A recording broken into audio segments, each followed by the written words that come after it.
भारत माता की। दोस्तों, आज इतने छोटे नोटिस पर आप सब यहाँ आए हैं, सब मेरा स्वागत करने यहाँ आए हैं, मुझसे इंट्रोड्यूस होने आए हैं। मेरे लिए बड़े ही सौभाग्य की बात है कि अपनी मातृभूमि, अपनी जन्मभूमि, अपनी मंडी में आज मुझे इतनी बड़ी पार्टी, इतने बड़े नेतृत्व से जुड़ने का मौका मिल रहा है।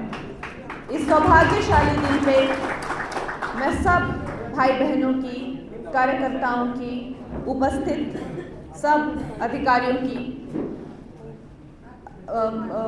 अभिनंदन करती हूँ, स्वागत करती हूँ और धन्यवादी हूँ श्री अनिल शर्मा जी, पूर्व मंत्री एवं विधायक श्री गोविंद ठाकुर जी, पूर्व मंत्री एवं संसदीय प्रभारी मनीष कपूर जी, मंडल अध्यक्ष निहाल चंद शर्मा जी, जिला अध्यक्ष, पूर्व विधायक श्री डी ठाकुर जी, श्री कन्हैया लाल जी, श्रीमती पायल वैद्य, प्रदेश उपाध्यक्ष mayor Virendra Bhatt ji, deputy mayor Shrimati माधुरी कपूर जी, मानचाली ठाकुर जी, प्रदेश महामंत्री महिला मोर्चा भुवनेश ठाकुर जी, प्रदेश उपाध्यक्ष युवा मोर्चा सुमन ठाकुर जी, पूर्व नगर परिषद अध्यक्षा अखिलेश कपूर जी, प्रदेश महामंत्री किसान मोर्चा, सभी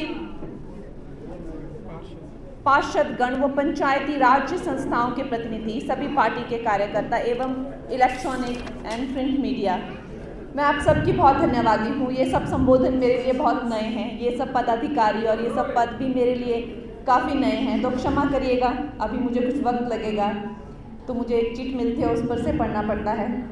लेकिन दोस्तों, ये हमारे लिए बड़ा सौभाग्य का दिन है कि जब दुनिया की सबसे बड़ी पार्टी भारतीय जनता पार्टी ने इस लोकसभा चुनाव में, जैसा आप जानते हैं कि लोकसभा चुनाव की घोषणा हो चुकी है, जब उन्होंने एक प्रत्याशी ढूंढा इस सीट से, तो उन्होंने मंडी की बेटी को मौका दिया। इतने सारे लोगों में, इतने सारे योग्य लोगों में मैं कहूँगी, मुझे ये सौभाग्य मिला है। मैं सोचती हूँ ये सौभाग्य मेरा अकेले का नहीं है, ये सारी मंडी का सौभाग्य है।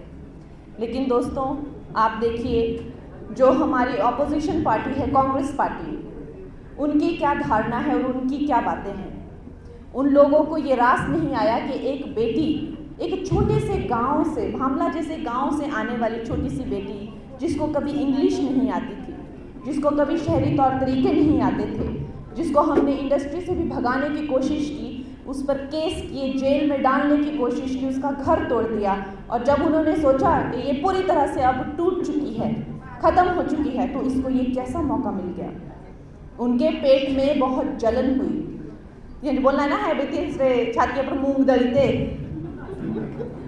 छाती पर मूंग दड़ोई गई ना रहेगा, तो इतनी ज़्यादा उन्हें कष्ट हुआ और उन्होंने कितनी भद्दी बातें, कितनी अश्लील टिप्पणी मंडी के बारे में और मंडी की महिलाओं के बारे में की। उन्होंने कहा कि ये मंडी में क्या भाव चल रहा है, मेरा फोटो डाल के उन्होंने ऐसा लिखा। हमारी बहन बेटियों के बारे में ऐसी मानसिकता कहाँ से आती है? क्यों इनको लगता है कि जो पहाड़ी लड़कियां होती हैं उनका कोई स्वाभिमान नहीं होता है?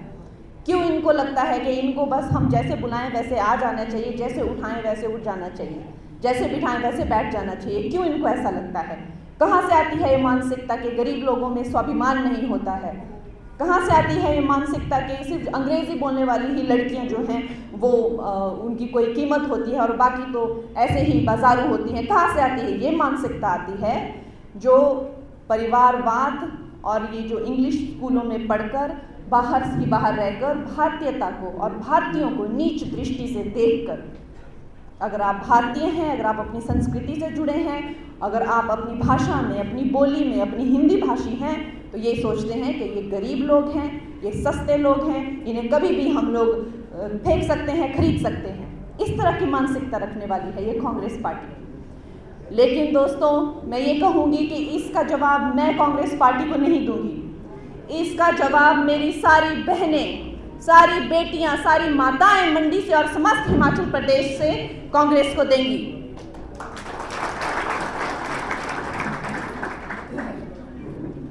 दोस्तों, एक तरफ ये इन लोगों का जिस तरह से आपको पता है धर्म युद्ध में एक तरफ धर्म होता है और दूसरी तरफ अधर्म होता है। तो अधर्मता तो आपने देख ली। अब देखिए जो हमारे प्रधानमंत्री नरेंद्र मोदी जी हैं, वो हमेशा महिलाओं के कल्याण के लिए कितनी योजनाएं उन्होंने रखी हैं। सुबह हम उठते हैं तो हमारे लिए इज्जत घर दिए हैं, गैस चूल्हे। उन्हें पता है कि महिलाएं, जो गांव की महिलाएं हैं, गरीब महिलाएं हैं, उन्हें कितनी आपत्ति होती है जो पुराने चूल्हे थे। उन्होंने उज्ज्वला योजना में 10 करोड़ से भी ज़्यादा चूल्हे हमें दिए। बहनों को अक्सर कहा जाता है, घर में छोटा मनमुटाव होता है, कह दिया जाता है तू निकल जा घर से। उनको इस बात की भी चिंता होती है। उन्होंने समस्त बहनों को जो है 3 करोड़ से ज़्यादा बहनों को पक्के मकान दिए। छात्रवृत्ति 85 हज़ार करोड़ से भी ज़्यादा, स्कॉलरशिप 3.5 करोड़ से ज़्यादा महिलाओं को दी गई। बहनों, वो गर्भवती महिलाओं को भी पोषण के लिए 6,000 रुपये देते हैं। किसी की दूसरी बेटी हो जाए तब भी उनको पता है कि समाज कैसे ताने मारता है, उनको भी 6,000 रुपये लगाएं। तो मैं कहती हूँ कि उन्होंने हमें कमी कहाँ छोड़ी हुई है। इज्जत और मान के साथ में आप देखिए, आज 33% रिजर्वेशन देकर लोकसभा और विधानसभा में उन्होंने आज मुझे यहाँ आपके सामने खड़ा किया है। दोस्तों, ये निश्चय है कि अगर हमारे देश की बागडोर हमारे प्रधानमंत्री जी के ही हाथों में रहती है तो हमारी बेटियों का, हमारे बेटों का भविष्य सुरक्षित है और सुनहरा है। दोस्तों, मैं आपको क्या बताऊं, आप सब मुझसे ज़्यादा जानने वाले हैं, आप सब कार्यकर्ता हैं, आप सब पदाधिकारी हैं, आप सब जानते हैं कि उन्होंने आधुनिकीकरण में भी ये लोगों ने आज़ादी के 70 साल तक भी कई हज़ारों गांव ऐसे थे जहां बिजली तक नहीं पहुंची थी, जहां सड़कें तक नहीं पहुंची थी। वो इतनी दुर्दशा में रह रहे थे, लेकिन इन लोगों ने बिजली, जो कोयले से बिजली बनती है, वो कोयले को भी ये लोग खा गए। ये लोगों ने कोयला भी नहीं छोड़ा। 2G स्कैम, चारा, वो तो चलो बड़े बड़े घोटाले इन्होंने किए, इन लोगों ने कोयला भी नहीं छोड़ा। हर जगह घोटाला, हर जगह घोटाला।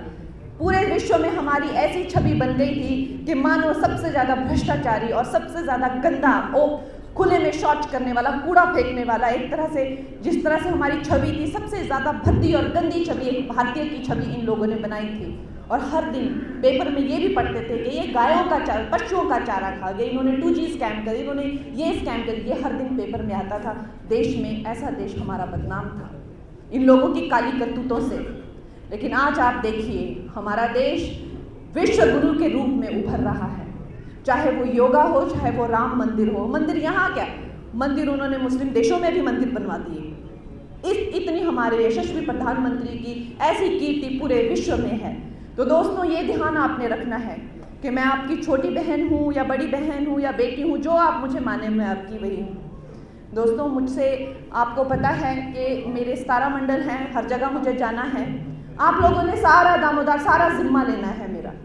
आप लोगों ने मुझे जिताना है। मैं ये कतई नहीं मानती कि मैं अपने दम पे जीत सकती हूँ। मैंने करा होगा फिल्मों में काम, मिले होंगे मुझे अवार्ड, लेकिन वो अब कोई अच्छी डॉक्टरी करता है तो इसका मतलब थोड़ी कि वो MP बन जाएगा। कोई अच्छा मास्टर है तो इसका मतलब तेरा थोड़ा ना होता भैया नेता भी बन जाना। कि मैं कतई नहीं मानती। मैं ये मानती हूँ कि मैंने अभी शुरू किया है और मुझे सीखने के लिए बहुत कुछ है।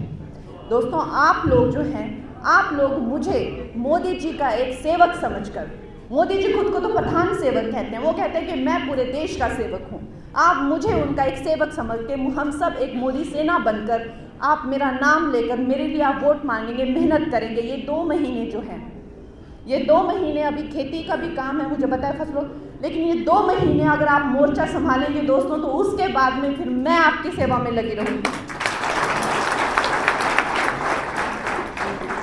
आप लोग सब यहाँ आए, मेरा उत्साह बढ़ाया, मुझे प्रोत्साहित किया और मेरा मार्गदर्शन करने के लिए सारे यहाँ पे आए हुए हैं डिग्निटरीज, हमारे सीनियर्स, उसके लिए मैं आप सबका बहुत बहुत धन्यवाद करती हूँ। जय श्री राम। मोदी जी को, नड्डा जी को, अमित शाह जी को, अनिल शर्मा जी को, भारत माता की जय हिंद।